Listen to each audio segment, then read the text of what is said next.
Today, this is Kelsey Krepps. Hi. Say hi, Kelsey. Hey. You want to talk about why we're here today? Yeah, so this is part of an outing that we were doing that's scouting out different conventional well pieces of infrastructure, particularly abandoned wells that are in our public parks.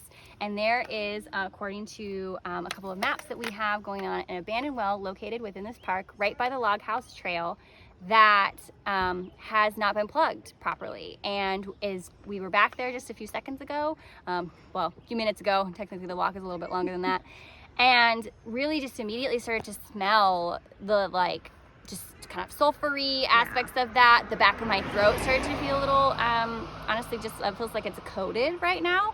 And what we were told by our friends at Earthworks, who have a camera out here today looking for methane emissions, is basically that it's definitely leaking, and they actually went back to their car to get a volatile organic compound tool. I'm not exactly sure the name of it, I apologize, but yeah, it's really leaking back there today.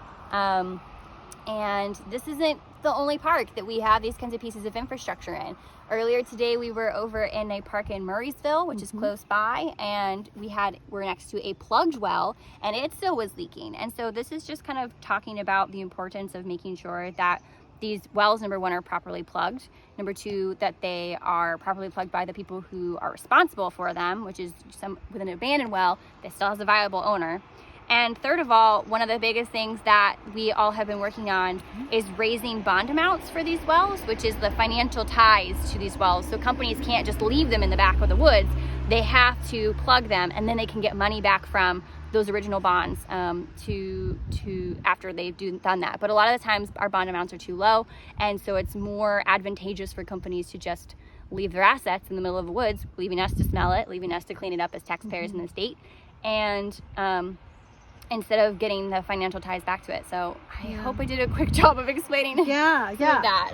And I just want to, make note of, for everybody, we had kids here today. We were hoping to go on a little hike, but unfortunately, I just think it's too strong for the kids to smell.